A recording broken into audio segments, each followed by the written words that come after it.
Hello, everyone. This is Nicole Whitlock with eCom Sellers, and this is the eCom Sellers Podcast. We do this every Tuesday at 9 a.m. Central Standard Time, where we talk about e-commerce news, tips, and more.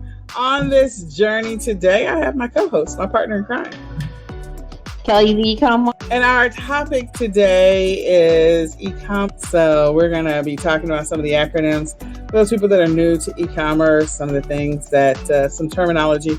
Here's the deal. There's a lot of acronyms. We don't even touch 25 or even 10% of them. So we're going to hit some of them, but there's so many. We could do this like at least 9 more times and still not hit them all.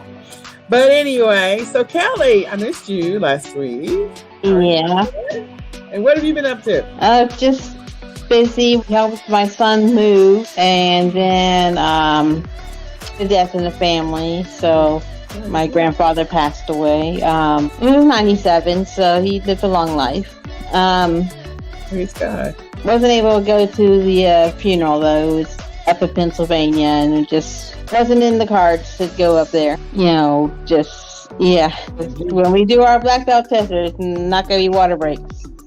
We have to, learn to hydrate enough ahead of time. Sorry to hear that. So how do you think you did? There were some things that the instructor says that, we can work on before the actual test. And a couple things that he's like, I don't think you'll get it before that. But, I have some struggles in areas where we do like a bunch of, they call out like, we're going to string these 5 or 6 techniques together, and then I get through half of it and I forget what the last 2 are.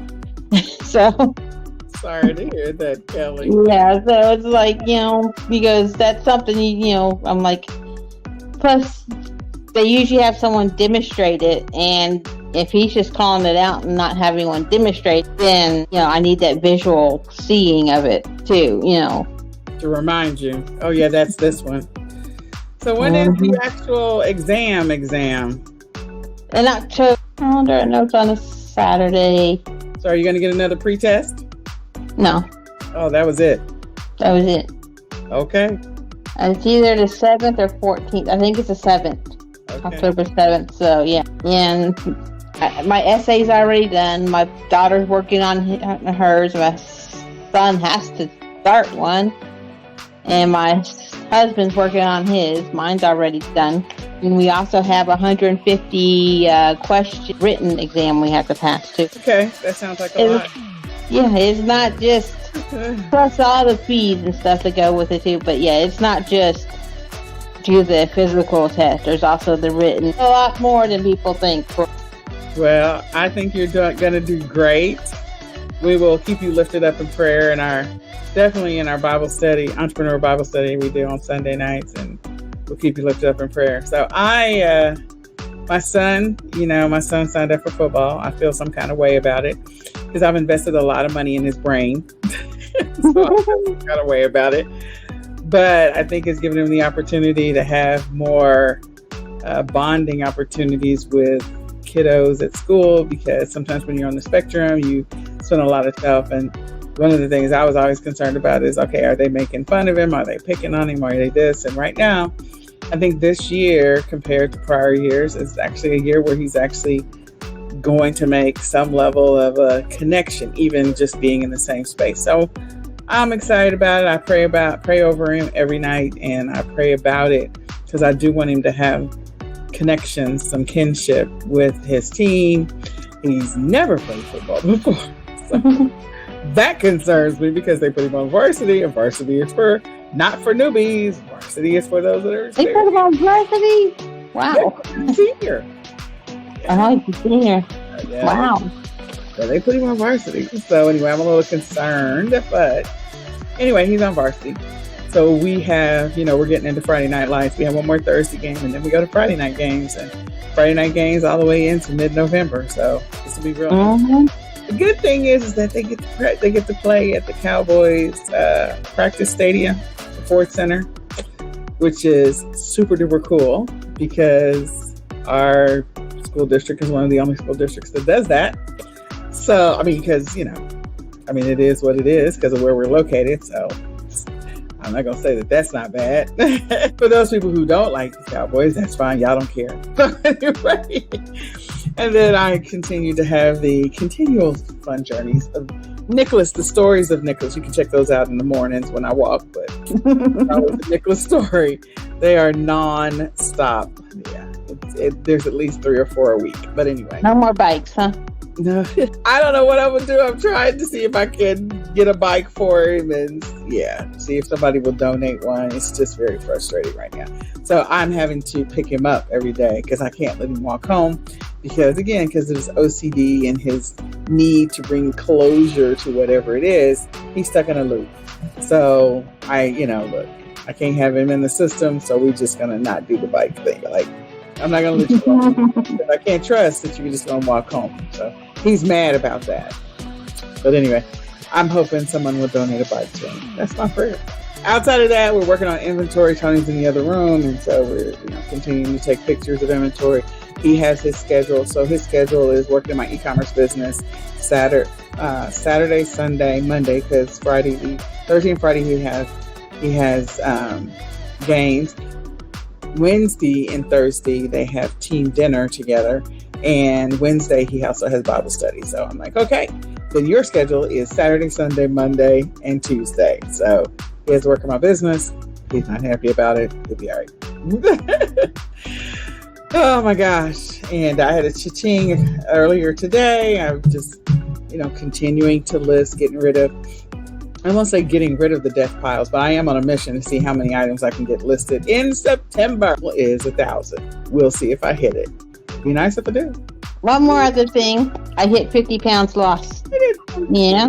I don't know what my weight loss is because I'm not walking for weight loss right now. I'm just walking to be able to breathe and to use my muscles because, of course, I've been sedentary for so long. So at some point, I will get to walking for weight loss. But the first thing is just to be able to build up endurance. I mean, literally, I walk so slow that it looks like people are running past me. It's just bad. Oh, and next Saturday is our second Saturday. So that'll be the first time I'm doing second Saturday. So if you're in the Dallas-Fort Worth area, make sure that you come out this second Saturday. We're going to do a shop and learn and trying to get people ready for Q4. So congratulations, Kelly. I'm excited for you. Maybe in 2 months I'll be able to say I've lost some weight. But, by default, I think I'm going to lose some. But we'll see. All right. Well, we're going to go ahead and segue into the news. After that, we'll go into the tips. And then we'll wrap it up. So, Kelly, for those who didn't know, Kelly was out the last episode. So I'm glad she's here. Yeah. All right. So let's go ahead and get into the news. We'll start with eBay. eBay is prohibiting the sale of single-use plastics and Australian plastics, things like plastic bags, straw, cotton, raw tip items like Q-tips that are plastic, that are single-use. I guess Q-tips are single-use. I don't want to reuse one, but things like that. So if you sell those, you might see that you're not getting sales in Australia anymore because it's not allowed. You can't list it on, I know you can cross the other eBay sites like ebay.ca and eBay and such, but you still have to follow their locals on what you can and cannot sell. A reminder that the eBay Open Sellers is coming up this month, end of the month between September 27th and 29th. You can sign up. Usually it's in your back office. They've been having a link up there to remind you to sign up. And last year they did this nice thing where you earned points for each little room that you went into to listen to, and then you could turn those points into free swag. And I ended up with $50 worth of stuff. So Nice. Let's see, Bonanza launches a diamond membership tier for sellers, and they're also celebrating its 15th anniversary. Yay. And they have a sale on the subscription program for sellers. So if you want to look into their subs right now, it's a good time because they're having it on sale for their 15th anniversary. I did a video on Bonanza. It got a lot of YouTube views. because a lot of people don't know about Bonanza. So maybe we'll record another video on Bonanza. Okay. All right. Etsy's instituting an imagery of minors to prohibit content featuring minors in maybe any way that might be construed as sexual. So any minors in undergarments, form-fitting clothes, props to focus on their nethery, or poses that can be interpreted as age inappropriate. So if you sell children's clothes or such on Etsy, you gotta make sure that your items are not going to fall under those images, your photographs of your items. You want to make sure that they are not going to be something that could be misconstrued, because they also talk about how they were, if they find these pictures, that they'll even report them to the government about to protect the children, So, yes, keep an eye on that. They're also urging vigilance on sellers because there's been a lot of scammers that have been targeting Etsy sellers. There's been scammers everywhere. So, yep. And see, Alibaba. Alibaba is having an in-person event September 7th through 8th in Las Vegas. And then Pinterest. Pinterest is hosting an event for advertisers on September 13th. They also have an event here in the Dallas-Fort Worth area, and we're going to be going to that September the 22nd in Fort Worth. So there you go. Amazon has finally added the USPS Ground Advantage as a shipping option since that started back in July, I believe it was. They also add a no racy images for adult DVDs, books, magazines, and calendars. So can't have anything to zoom on there, I guess, or yeah. So, and they said, if your items still have those by a certain date, I didn't write it down, they will suppress those ASINs. Amazon Accelerate Conference, it will be in Seattle, September 13th and 14th. So there's a lot of different conferences coming up this month. Yeah, I mean, like in the next week. So yeah, they're stacked on top of each other, which is, we talked about this, I feel like it was about 3 months ago, and then 2 months ago again. Like, this is when you want to make sure when you're doing planning, you have enough advance notice to prepare for something like this. Yeah, I think Poshmark might be had theirs, or it's coming up. I didn't see it listed. Events and services to help sellers grow on its marketplace, and its Let's Grow Marketplace Seller Summit last week.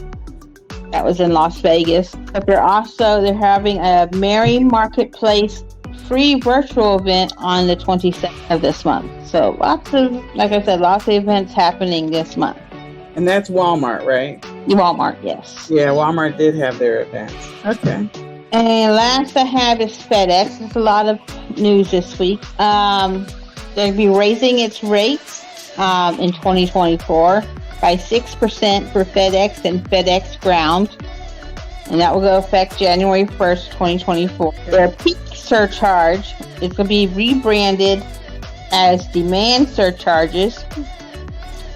And charge 95 cents per package for FedEx Express and Ground packages between October 2nd and January. So that's like a jump of what it was like $3 before, and now it's going to be $6.95 is over 100% increase. So just keep that in mind, because all the places will be putting in their houses soon. Yeah, they will. And I anticipate, they've been talking about the economy. I anticipate that there will be an impact. Shipping has been going up, not even gradually. It's been going up noticeably since 2020, 2019, 2020. And so I anticipate that will continue to be a thing, especially, the strike has been resolved with UPS. And so prices are going to go up. You just got to be prepared for that. So. Yeah. And now since Ground Advantage could go up to so much over £1 now, There's no first class package. There's like just Ground Advantage that you could probably look at the difference and be like, well, I can sit at Ground Advantage or Priority Mail, and which one's cheaper, Yeah. So you all need to make sure you're doing the analysis to figure out which ones to do. So I'm going to go ahead and share my screen. I only have 3 articles today. I've been slipping for the last, I don't know, four podcasts. Although the last podcast I actually did it because Miss Kelly was not here. So yeah. So all right. So the first article comes to us. This one is from The Street, which is I think the Wall Street Street Journal, and it's talking about retail giant that filed for bankruptcy in 2020 unveils $1 billion revival plan. So they're talking about JCPenney's and their plan to revive traffic to the stores and to revive activity in the stores. JCPenney's, I'm sure they got a little bit of a bump from back to school because, a lot of people, they have a lot of deals for back to school. So let me just close some of these windows. I launch all these early, and so they stick up there. But anyway, they were talking about something to do with, what was it? It's like something related to beauty. Yeah. So JCPenney Beauty, they're going to specifically shout it out at JCPenney Beauty on Thursday when they announced plans to reinvest more than $1 billion into their business. I will tell you, for years, I used to go to JCPenney's, their little beauty salon, and get my hair did. I would get it flat iron, blown out, whatever. And, they have an anesthetician there. They got all kinds of stuff. So, their beauty division here and where I live is just, crazy, meaning insane. There's a lot of traffic that goes to that location. So I think that that's probably a good idea. But again, they've got to, I feel like they've got to give places like, I don't know, Old Navy a run for their money if they want to continue selling clothes and selling other things. Like, I know you can get a lot of other stuff at JCPenney. We used to take the family portraits at JCPenney. Oh, yeah. Back in the day. I haven't done a family portrait in a while. I need to do one this year. So anyway, let me put that on my list of things to try to knock out. But anyway, so if you want to read this article, you can go to The Street online and read about JCPenney. Although JCPenney's not in the title. So anyway. I remember getting the family portraits or the photos done for my kids in Walmart. Oh, yeah, I've done that too. Oh my God. We are dating ourselves, Kelly. Some of these people don't even know what we're talking about. Anyway, they have no idea. So I brought this up early. It's not going to show the article. It's from Bloomberg, so if you happen to have a Bloomberg subscription, and it talks about Amazon and Shopify striking a deal on Amazon Open Logistics to sellers. Now, if you don't remember, you can go back and look at it several podcasts back, but we talked about at the beginning of the year or the end of the middle of last year, that Shopify was going to be closing some of its logistics, fulfillment. And so they were closing some. Amazon had several open. I think if we follow what really has happened is when 2020, COVID hit in 2020, a bunch of, they determined that there was a lot of logistics that was needed, a lot of fulfillment centers that were needed. And so a bunch of fulfillment centers were opened around the world. People were buying, and having inventory shipped in from wherever and storing it here in the US. Well, several people that were selling on Shopify kind of expanded their, fulfillment services as well. Well, everything started to slow down at the end of 2021. A lot of people overbought when it came to fulfillment facilities. And so then they started turning these fulfillment facilities into like boutiques and stuff like that. People are still using some of them, several of them. They got some pretty cool boutique kind of setup where you have this rental space for small businesses at the front, and in the back, all their inventory stored in these giant warehouses on different shelves and racks. So you can come in, get what you need to get done because you rented out office space. And in the back is all the warehouse stuff, which is pretty cool. But in any case, Shopify had announced, I feel like it was at the end of 2021, beginning of 2022, that they were, the logistics, they were closing some. And then they continued that announcement into 2022. So more were closing. And then Amazon mentioned that they were starting to revamp warehouses as well, their fulfillment centers. So I guess the two of them kind of got together, although Shopify was coming for Amazon in 2020 and 2021. So this is really interesting. If you want to check out the article, if you know a little bit about the history, you can go and, read the article. You'll probably find it on YouTube as well, and check it out. But yeah, there's a lot of history that's happened, the things that have happened since 2020 and 2021 when it came to warehouse space and all of that stuff. So it's evolved rapidly. Okay. Then this last article comes to us from AP News, is talking about Amazon is raising the free shipping minimum. Don't have Prime is charging more, or you're going to have an additional 2% fee if you're an Amazon third-party seller and you do an Amazon Prime seller fulfilled. So they're going to charge you extra. Then there was something else that Amazon was charging for, and I forgot what that article was. Now we're finding that Amazon is charging customers who are not Prime members, some, not all, more for their shipping minimum. So this is going to continue to get interesting, I think, with Amazon. Said it was previous. If you don't have a Prime membership, now you need to spend $35 up from $20. And I bet you all of the retailers, if they had low minimums, most of the time, like the retailers have like a $50 minimum, something like that for free shipping, or $65 or something like that. So I anticipate they will go up as well. And Walmart will probably raise theirs as well. So this should get interesting. Everything is going to continue to go up gradually. Not surprised. So anyway, I hope that information is helpful. I hope that, if you have a news article or something you want us to cover, or you want us to go back into the archives, because some of that stuff is stored in my brain, but we can go back into the archives and pull back some stuff and kind of give you the timeline of different things. Let us know. Type it in the comments. We'd be happy to do that research for you. There was another article that I wanted to cover, which was on ChatGPT and also Midjourney and some of the lawsuits that are out there for AI. So maybe next episode we'll talk about that. So with that, we're going to go ahead and transition over to tips. So again, this is the eCom Sellers Podcast, hosted by me and Kelly. And we like to cover e-commerce news, tips, and more. So today's tip that we are covering is on acronyms. Again, there's a lot of them. We're not going to even touch 10% of them, but we will talk about some that are well known. So, we literally could do acronyms every month and still not hit them all. So share this out with a friend. Let somebody else know about the eCom Sellers Podcast. Subscribe to our YouTube channel. Follow us on Facebook and Twitter and Instagram and LinkedIn and wherever else we are. We are everywhere. TikTok. So follow us and subscribe to our YouTube channel so we can bring you more e-commerce news, tips, and more. And if there's a specific thing you want us to talk about on the podcast, definitely type it in the comments, because we would love to hear back from you. So with that, I'm going to let Kelly have the first one. A bolo. It was like a bolo, not like the tie. Not a bolo tie.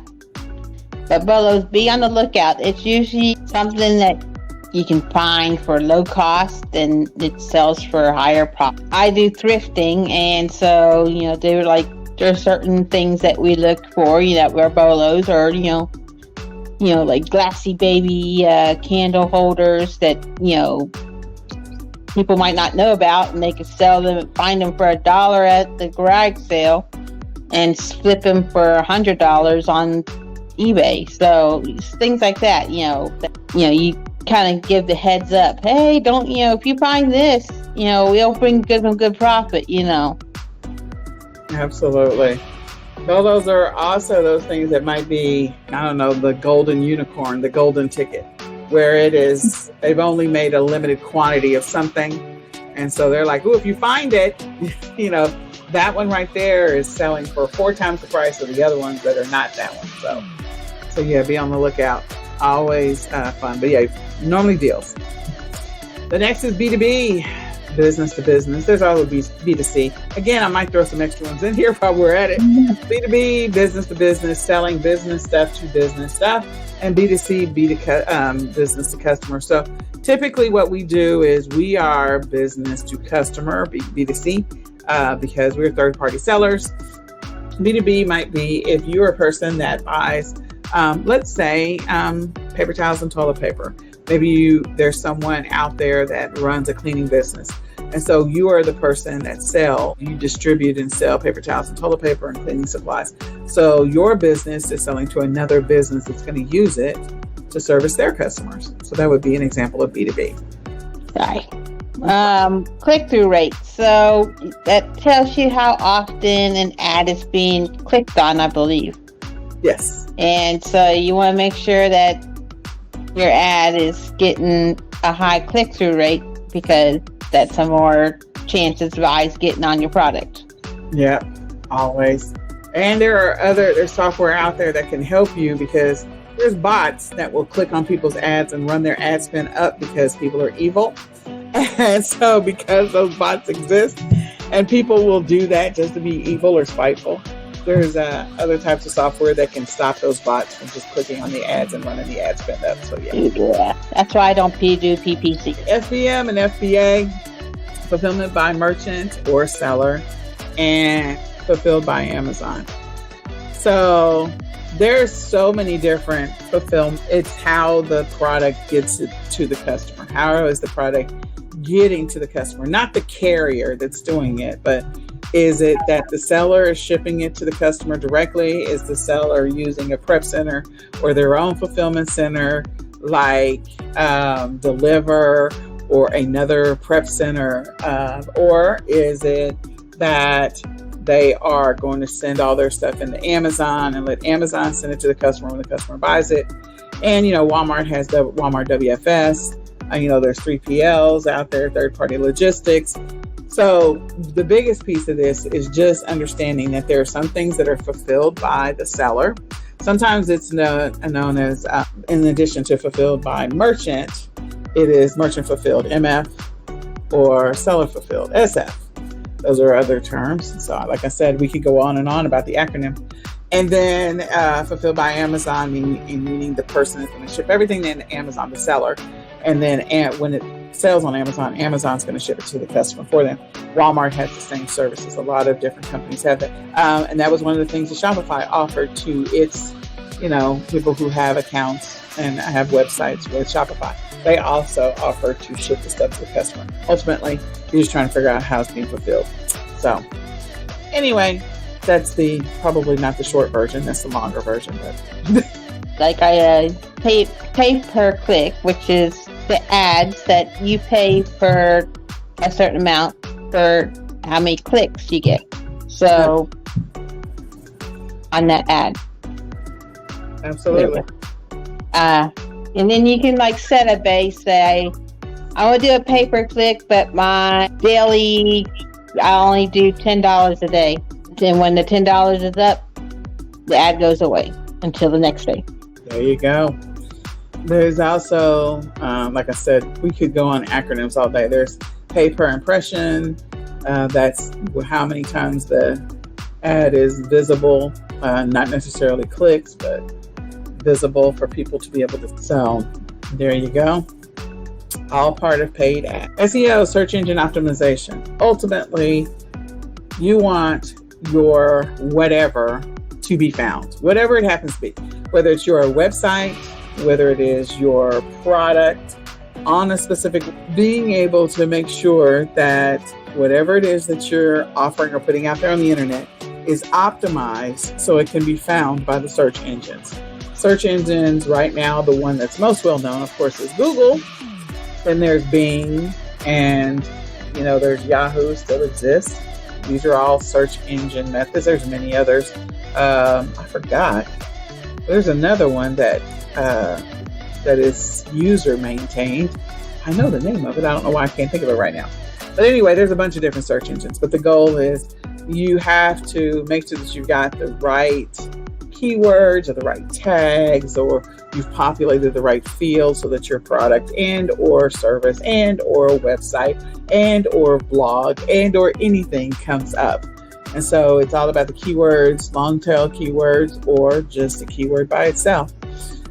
What are the words that people are searching for to find this thing? And understanding that and making sure that whatever you're selling, whether it's a pair of shoes, a dog leash, or I don't know, curtains for a window, that the listing is optimized, and if you're not selling that your website is optimized in the search so it comes up and or anything else. ASIN, that's for Amazon. It's Amazon Standard Identification Number. Little identification for each product. It's not the same as the number that is given to your individual product of that ASIN. That's totally something different. Yep. It's the Amazon number for this product. Mm-hmm. It's so weird. So if you're an Amazon seller, there's like when you create a listing, you get these little barcodes that you're going to put onto your item if you're sending it in FBA. And on there's also going to be an ASIN, but you'll get barcodes for that particular item. In addition to that, like your item could have a UPC, EIN, we're going to get into those, but there's just so many different numbers that could be associated with it. How it's found on Amazon. So Kelly said ASIN, I just say ASIN, but either way, they're both the same thing. And speak of the devil. So there's all these other numbers too. So UPC is what in the US, when you pick up almost any item in any store, you turn it around, there's normally a UPC. That is the Universal Product Code. It's got bars on it. Same thing is what is scanned to be able at your store to be able to purchase that particular item. Once you scan it, everything is cataloged by the UPC. Cases, European article number and the UPC are the same number with just an extra digit. And that again is the more international sort of a UPC. And then global trade number, again, just one more of the almost the same global trade number. And I think, when if you sell on Amazon, you'll hear about GTIN exemption, meaning I'm not required to have a GTIN, but the global for that particular product. So you can buy EANs and UPCs. You just have to go directly to the site, the exact site, but you can go there and buy UPCs for your product. If you're like doing handmade and you want your product to be sold everywhere, you need to have a UPC. And if you're selling on certain platforms, like if you're selling on Amazon and you have a brand, you can apply for a GTIN exemption, which means you don't have to have a UPC. But yeah, pick up any item, turn it around. It's either going to have an EIN or it's going to have a UPC. So MAP, not the thing on Google. It's the minimum advertised price. So sometimes companies will set maps for their items saying this is the lowest you can sell this item, so that they're not having a race to the bottom on their items. Yep. So, yeah, a lot of manufacturers or distributors will set a map and say you can't go below this number. So MSRP, manufacturer suggested. So that particular number, you hear about that a lot, especially in car sales. Like when you I was just thinking car sales. Car sales, they say the MSRP is this. This is the price that they want the retailers to sell the car for, but we can get it lower. So again, the suggested retail price for a particular product. If you are buying wholesale, MAP should be common or something you should know. If you're doing private label or you're doing white label, you may know about MAP, and you might also hear about MSRP with the names or terminology that might come up because you're placing orders with a wholesale supplier. Sometimes when you're doing drop shipping, depending on if you're going with a drop shipping company, they may also have a MAP there as well because the manufacturer's already said we don't want it sold below this price. So just pay attention to that and see if there is anything that's applicable to you depending on what you're selling so you don't get yourself in trouble. So RA and OA, you find here, we use these a lot. Retail arbitrage is buying something at a retail store and then flipping it. So a lot of times, RA is finding stuff on clearance and flipping it on another site like Amazon or eBay and such. Online arbitrage, same thing, but you don't have to go to the store. You just find it online and have it shipped to your house. You can list it that way. There you go. Buying it online. We flip it. Buy for a low price, we sell it for a higher price. SKU unit. So most sellers, most third-party sellers will have SKUs for their product. A SKU is your own inventory kind of naming convention of how you keep track of what you're selling.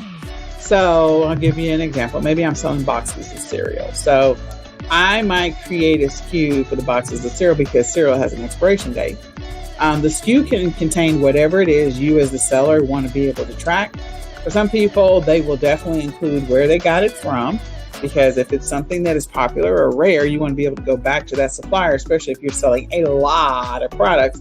You need to know where your source is. So you may include in the SKU a couple of letters, because the SKUs are typically a combination of letters and numbers, and it can be, I don't know how long it can be. Different platforms will allow the SKU to be different lengths. 11, it can be 11 space or characters, it can be 13 characters, might be longer, it just depends. But anyway, you need to know based on your platform. So whatever platform you're selling on, you need to find out what the field length is for SKU. But it's not uncommon for it to be up to 13. So an example might be, if I'm selling cereal, I might have a couple of letters for where I got it from, the source, whoever the supplier is, so that I can always go back to them and buy it again. I might have a couple of letters or numbers of how much I bought it for, so that, again, as I'm keeping track of my inventory and my costs and managing how much did I buy it for is important, because maybe the next time I get it, I'm paying more. So I just want to pay attention to these, this pallet of box cereal, I got it for, I don't know, $1.99 a box or $1 a box, and this one over here I got for $1.19, and it's the same cereal because prices change. One of the other things that people might include is the expiration date in this example. So all of those letters and numbers, and you can, some people do short form, so they'll have short, form references of whatever it is they are trying to track. I might include the expiration date in the SKU number. But again, it's made up for sellers. It's more of a smart code for you to keep track of your inventory, and sellers use it for many different things, including where I got the item from, how much I paid for it, and when I bought it, maybe, and also what the expiration date is. Is there anything else I forgot, Kelly? Just different things. When I sold on Amazon, I had a little 2 or 3 letter code for each store. Like Goodwill was GW, Target was TGT, Walmart was WM, so that I could just I had a little number I bought first, and then the store, and then the date I bought it. Sometimes I'd put a little code, like the first few letters of, say it was like a pumpkin salt and pepper, be PSP for pumpkin salt pepper shakers, PSP, and then I would put the rank when I bought it. Okay. Because I did books, sometimes it gave me an idea. Well, this book was ranked 2 million when I bought it, but now it's ranked 10 million. So maybe I just happened to catch that book. Someone bought it for the first time in 7 months. It's always interesting to hear how different sellers, and you may evolve, like with Kelly. She buys thrifting items, and sometimes you buy things directly from the retailer, and then maybe you're buying some stuff from wholesalers, so your SKUing system might be slightly different depending on what method of e-commerce you're doing as well. Yeah, I don't really use one now because I'm not on Amazon anymore. And so if you're selling on eBay or if you're selling on Walmart, there's SKU fields over there. Bonanza, there's SKU fields over there. So okay. Yeah, a lot of people use the SKU fields on like Amazon, on eBay and such, to put like what bin they have their item in, so it makes it easier to pull their items. Yep. Again, smart naming convention for inventory management for you. So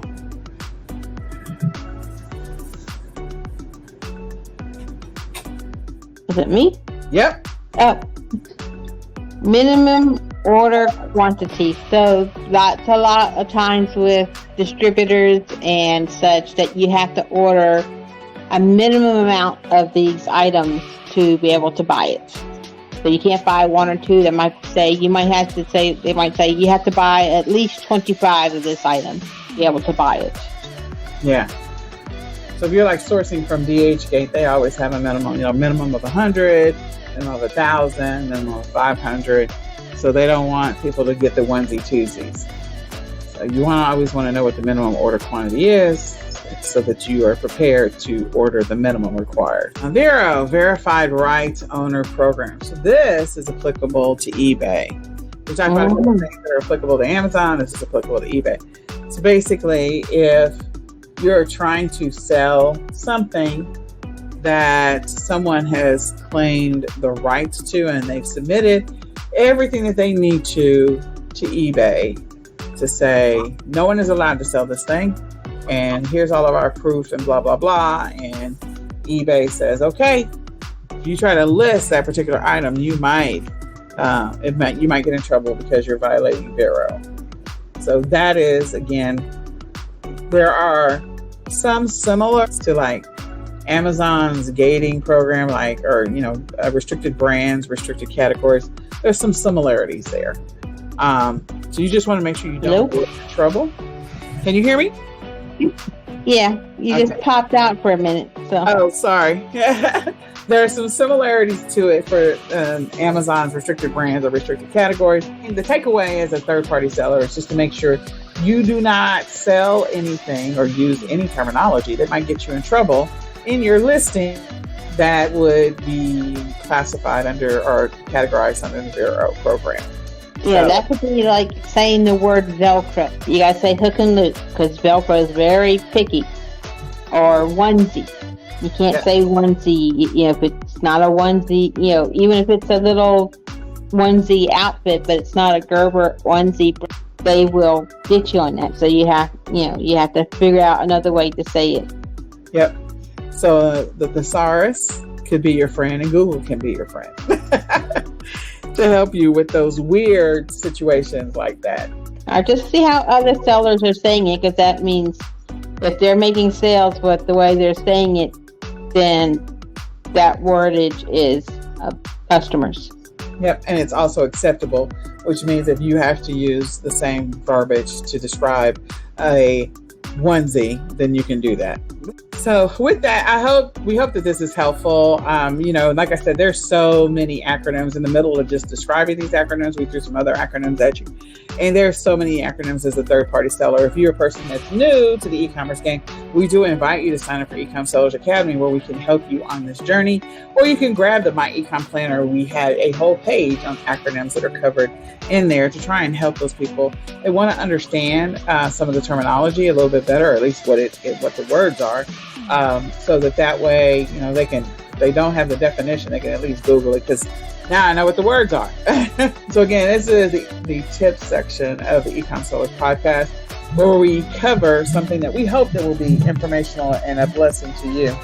Definitely share this out with a friend. Let somebody else know about the eCom Sellers podcast, where we share e-commerce news, tips, and more. Subscribe to our YouTube channel and follow and like us on Facebook, Instagram, TikTok, and all the other socials. So with that, I wanted to let you know that upcoming AI print-on-demand workshop, the automation workshop that is coming up. It is September the 28th, and it is here in the Dallas-Fort Worth area. We invite you to sign up. In this workshop, we're going to be creating, every individual that's participating in this will be creating 100 print-on-demand products themselves using AI and automation. You will be signing up for some tools in this workshop in order to do the automation, but you will walk out on that day. After 8 hours of going through this, you will have 100 items that the listings will be live as long as you set up the automation correctly. So if you're a person that's struggling with maybe certain things in your business, this is a great opportunity for you to come learn how to do AI, learn how to do print-on-demand automation. You can sign up at swiy.co/live AI POD workshop. Again, swiy.co/live AI POD workshop. It's in person. It is not online. We would love to see you. It's here in the Dallas-Fort Worth area. I have already received a couple of requests to do this online, and I don't know, we might, but the plan is right now that we won't do it. And so I just want to encourage you to come hang out. We haven't seen each other in a while. It's been a while. Let's go ahead and hang out. So let's get you ready for Q4. You can use this to help you populate your store for Q4. So just saying. Then we also have the Creating Arbitrage and Wholesale Product Bundles workshop It is also live in person the 29th and the 30th. So if you literally want to hang out with us, you can hang out on the 28th and then come back and hang out on the 29th and then hang out on the 30th. We're actually going to take you out and do a shop and learn. Do some arbitrage bundles. We're also going to do some wholesale bundles in this workshop. You're going to have bundle ideas. And before you leave this workshop, you will have 20 bundles. As long as you do the work, we're going to step through what you need to do. We're going to step through looking at catalogs of wholesale suppliers. We're going to step through what makes sense as far as a bundle, what pricing, getting the pictures, how the title, the description, all of that is being covered in this class. So you can go to swiy.co/live bundles workshop. Again, swiy.co/live bundles workshop. Hope you'll come hang out with us. This is a Friday and Saturday event, so it should be lots of fun on Friday and Saturday. So if you ever wanted to go shopping with me, hopefully my oxygen will be good. It should be good. I'm able to talk and walk, so we're doing okay. I might not be moving fast, but we will have a good time. And then we also have the Q4 preparedness workshop. It is a 3-month workshop where we are going to be getting you ready for Q4, making sure that you have what you need. The great thing about this workshop is that you are going to receive 80 leads every single week. So if you're that person that is a massive procrastinator, you're the person who's been dragging your feet, you're going to receive our 10 arbitrage leads that we send to eCom Soldier. So you're going to get that 5% or higher.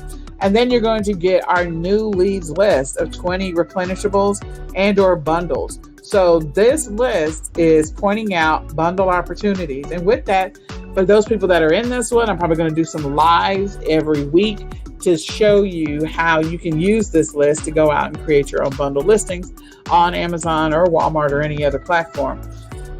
So again, you're going to get 80 leads every single week. It is ridiculous. 80 leads.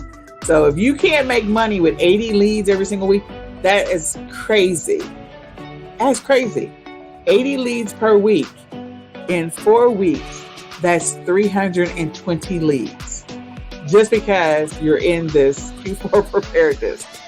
That's 320 leads for 3 months. What is that? That is 900 leads in 3 months. If you can't make any money, you're not trying hard enough. We're also going to do live training, 30-minute training sessions every week, and then you can schedule 2 one-on-one coaching sessions. You're going to get a wholesale supplier list, and this is absolutely free for everyone who is currently a lifetime member. If you're a lifetime member, you don't have to pay anything. That's the great thing about it. So joining eCom Sellers Academy and becoming a lifetime member can save you. You can participate in our live workshops. We're doing a live series twice a year for our lifetime members, because we think you guys are awesome, because you're committed to your business. So you can sign up for this by going to eCom. So again, eCom. So sign up right now so you can get 960 leads in 3 months. That's a lot of leads. That's a lot of leads, isn't it, Kelly? Oh my God. Oh yeah, a lot. That is a lot of leads. All right, last but not least, our 90-day planners are out. So we have the Etsy, the Amazon, and the eBay 90-day planners are finally out. You can go and grab your 90-day planner by going to www. Use it to help you on your e-commerce journey. If you're that person that's struggling with productivity and consistency, grab the 90-day eCom planner. It walks you through some of the things you should be doing every single day in your business. Also gives you a place where you can plan out your day and what activities you're going to engage in. So again, go to 90dayecomplanner.com. So with that, I hope that was helpful. We pulled this up. Let me remove that. Okay. So my name is Nicole Whitlock. And I'm Kelly, the eCom Award. And this is the eCom Sellers Podcast. Again, we do this every Tuesday at 9 a.m. Central Standard Time, where we talk about e-commerce news, tips, and more. Share this out with a friend. Let somebody else know about the eCom Sellers Podcast. And we hope to see you next week.